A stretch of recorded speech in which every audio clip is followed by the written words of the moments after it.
Once again, you already know what it is, and you already know where you have reached the number one up-and-coming professional wrestling podcast anywhere in the world. This is the Hubbard Wrestling Weekly podcast. Bringing you this episode as I drive home. Always dedicated to bringing you the very best in professional wrestling. This is HUBBanomics Volume 6, as we depict and show appreciation and tribute to the one and only, the icon Sting in his AEW career, to be very specific. 20 minutes or less talking about the icon Sting. This is a pleasure for me, as Sting has recently retired from the world of professional wrestling back in March of 2024 at Revolution. And I really believe that at the end of the day, Sting should go down as one of the greatest of all time, not just as a total package, you know, promos, in-ring expertise, character, what have you, because he's in my top 20 as it relates to that. But as it relates to simply being a veteran, being a legend, being an icon, and being someone who has given back to this business by leaps and bounds, it's arguable, but it's a tough argument to think of anybody who's done more for this industry from a mentor standpoint than Sting Borden. We all know the history of Sting. We all know that he made his debut in November of 1985, had a stellar career in NWA, stellar career in what NWA would become, which was WCW. Was a pioneer, in my opinion, one of the pillars of total nonstop action wrestling / Impact, and had a little bit of a run that I think was successful in World Wrestling Entertainment. Sting is a glaring example of what a legend in this business should be. Someone who gives back, someone who is generous with their time, especially as it relates to the generation that is coming behind him, that's going to bring professional wrestling into the future. And speaking of professional wrestling going into the future, All Elite Wrestling, the now number 2 professional wrestling organization based out of the United States, after Sting's departure from WWE in December of 2020. Not long after that, I should say, I take that back. His departure from WWE was around the time they took his merchandise off of WWE shelves and WWE shop. That was around October of 2020. And he ended up making his debut in AEW in December of 2020. What a Christmas gift that was for all of us wrestling fans. Sting shocking the world and joining AEW. I know I didn't see it coming. I'm sure you didn't either. We talked about this in great detail on the Clash of the Podcast episode that came out around this time. Make sure you check out myself and Conrad Cushman every Monday night on Everything Pro Wrestling channel as we bring to you Clash of the Podcast presented by EPW and Hubbard Wrestling Weekly.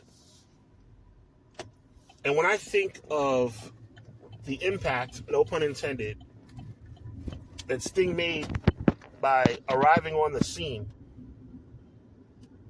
it was ground shaking, because I certainly did not anticipate Sting doing anything beyond WWE. We all know that he had gotten, unfortunately, accidentally hurt in the Seth Rollins World Championship match in WWE at Clash of the Champions, or Night of Champions, whatever it was called at that time. We know that Sting certainly didn't have the greatest end of his career, or what we thought was the end of his career at that time. So for Sting to return to the world of professional wrestling, and not only that, but return in the rival company that was just fresh on the scene. AEW had just made its debut the previous year in 2019. And yes, they had Chris Jericho. Yes, they had Kenny Omega. Yes, they had the Young Bucks. A plethora of big-name stars that made AEW a viable name in professional wrestling straight from its inception, with Cody Rhodes and those who were in charge, and obviously the person running the show down there in Jacksonville, Florida. His name is Tony Khan. But to have Sting jump on board was an epic achievement for All Elite Wrestling. And you could see from the beginning that his role was going to be that of a mentor. He wasn't trying to elbow his way into main event championship matches. He wasn't trying to use his creative control to put himself in a position to be, I don't know, more than what he should be at that advanced age. I say that with all due respect. Sting signed with AEW at the age of 60. Let me say that again. He signed with AEW at the age of 60. He is now 65 years old. He retired from wrestling at Revolution 2024 at the age of 64 on the doorstep of his 65th birthday. So when he joined AEW, he was 60 years old. Sting, to his credit, does something that a lot of these so-called legends, and you guys know from listening to me on Hubbard Wrestling Weekly, listening to me on Clash of the Podcast, that I have immense respect for professional wrestling legends and professional wrestling history. But there are certain legends, there are certain so-called icons, there are certain people in the industry that have been around for a long time that don't know how to let it go. Now, you may say, well, Sting wrestled until he was 65. That's true. That's true.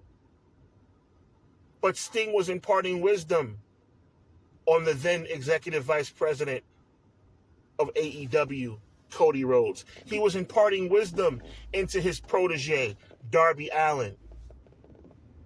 He was imparting wisdom on people like Ethan Page and Scorpio Sky and Hangman Page.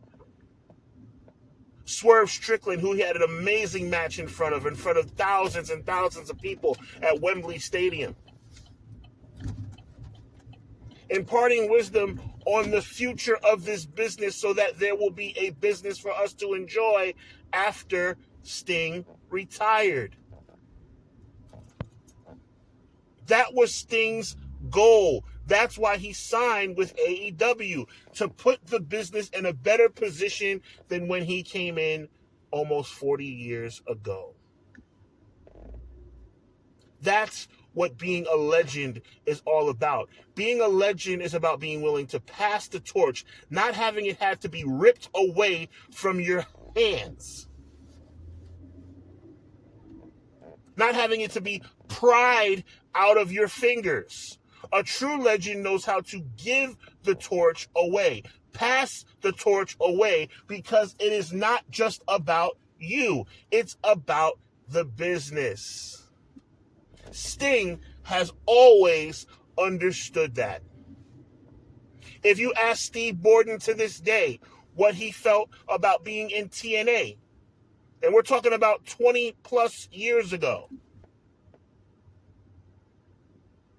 he went to TNA to be a mentor. Now, 20 years ago, Sting could still tear the house down. And he did. But he still was in TNA to be a mentor. So, of course, 20 years later, in 2020, 2021, 2022, he was in AEW to do the same thing he has done time and time again throughout his career. And that is to help the business. And that's exactly what he did. That's exactly what he did. Had some great matches. Obviously, there were a lot of trios matches. Obviously, there were a lot of tag team matches. Nobody was expecting Sting to put on 5-star classic singles matches at 59 and 60 and 65 years old. Let's grow up and be realistic, people. Sting understood what his role was. Sting said to Tony Khan, Sting said to Cody Rhodes, Sting said to everybody there, I'm here to help. I'm not here to steal anybody's spotlight. I'm not here to steal anybody's main event. I'm not here to be the world champion. I'm here to help. And look at how he's elevated Darby Allin. Darby Allin is a household name. And if you ask Darby Allin why he is a household name, he will tell you it's because of Sting.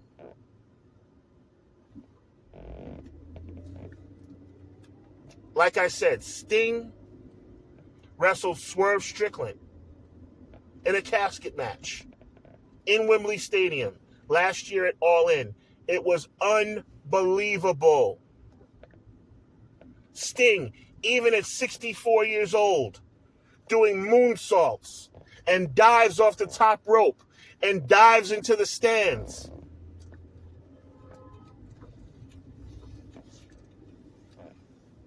Being someone who continues to turn back the clock time and time and time again. Blowing people's minds every single night. Because he's Sting. Because he's Sting. And it just makes me think a little bit back about WrestleMania 31 when Triple H beat Sting. What a joke that was. I mean, how much more can Triple H stroke his own ego? Give me a freaking break. But I digress. So you fast forward to the year 2023. At the end of 2023, Sting makes the announcement that he is going to retire from the world of professional wrestling. And that his final match would be in March of 2024 at AEW Revolution. And we all wondered how this final match would play out. We all wondered how Sting would ride off into the sunset. And you want to talk about being selfless, not selfish, selfless, being humble. He decides to team up with Darby Allin. They win the World Tag Team Championship. And as much as we have to complain about when it comes to people like the Young Bucks and different booking decisions, you got to give the Young Bucks credit.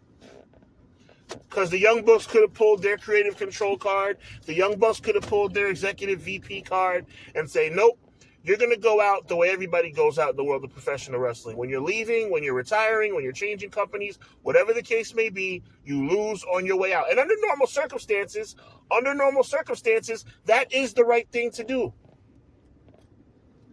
But you're going to hear me say something right now that you've never heard me say before. When it comes to Sting, and when it comes to his legacy and what he has done to earn the respect of the fans and his colleagues in the world of professional wrestling, to heck with tradition. To heck with tradition. Sting deserved to walk in to Revolution 2024 as one half of the World Tag Team Champions with his protege. And he deserved to walk out still one half of the World Tag Team Champions. And that's exactly what thankfully happened. It was an amazing match. It was well planned, well executed. Shout out to the Bucks. Shout out to Sting. Shout out to Darby Allin. It was a masterpiece, in my opinion. An absolute masterpiece. And I'm so thankful I was able to watch it. So glad to have been a part of history. Because Sting did his thing. And everybody did their thing to make sure that Sting got the send-off that he so richly deserves. Now, some people have a little bit of an issue of the fact that when you look back at Sting's All Elite Wrestling record, that record is 29-0. 29-0. Sting wrestled in 29 professional wrestling matches in All Elite Wrestling. He won 29 matches in All Elite Wrestling. Some people have a problem with that. To the people who have a problem with that, you're an idiot. You're stupid. You're a dummy. If there's anybody that deserved to have a streak, if there's anybody that deserved to be undefeated during a stint in his career, it's Sting. Everybody knows I'm not real big on streaks. Everybody knows that I don't believe that people should go 173-0 and become world champion and kick legends in the head and end their career because of being reckless. But again, I digress. I mean, you couldn't possibly know who I'm talking about, you know? There's no way you could figure out who I'm talking about a guy who was built up to be 173-0, wins the world title, wins the United States title, and does nothing but end people's careers by being reckless in the ring. So if there was anybody who deserved to be undefeated during a part of their career, it's Sting. I have no problem with him ending his AEW career 29-0. And as a champion, because he deserves it. He's done nothing but give and give and give his entire career, and we have been blessed to see it. As I get ready to take my leave on this episode 6 of HUBBanomics Superstar Wrestling Profiles, I say this to you, Tony Khan. There's been a great deal of rumor that Sting has said that he would like to continue to be involved in AEW. He does not want to be a manager. He does not want to be an agent. Now, I'll be honest with you. I don't know what role that would be. If he doesn't want to be an agent and he doesn't want to be a manager, I'm not 100% sure what he wants. But whatever it is, my advice, figure it out. If there's ever a person that deserves to have a position created for him, it's Steve Borden. So whatever you have to do to make sure that this man continues to have the opportunity to drop gems on professional wrestlers and make this business the best it could possibly be, if there's anybody who deserves to have a position created for them, it's Sting. Sting, Steve Borden, I thank you for your contributions to the world of professional wrestling. I thank you for your humility and your kindness to the generation that's come behind you. I thank you for the continued respect that you continue to show to those that have come before you. I thank you because you've had nothing but a spirit of wanting to help. Nothing but a spirit of wanting to help. The world of professional wrestling is going to miss you, Steve Borden. And in closing, I'll say this. No, I do not consider Sting to be a top 10 professional wrestler to ever live. I don't. I'd be a liar if I said I did. I consider him to be a top 20 wrestler to ever live, but no, I do not consider him to be a top 10 wrestler of all time. But though I only call him a top 20 professional wrestler, which, by the way, is no diss whatsoever. Saying somebody is top 20 of all time is definitely no disrespect at all. But though you're only 16 or 17 on my list of the greatest of all time, as a human, in the business of professional wrestling, you, my friend, are the cream of the crop. Everybody, thank you for listening to HUBBanomics Volume 6. God bless, be encouraged, and remember, evil never prevails. Ow!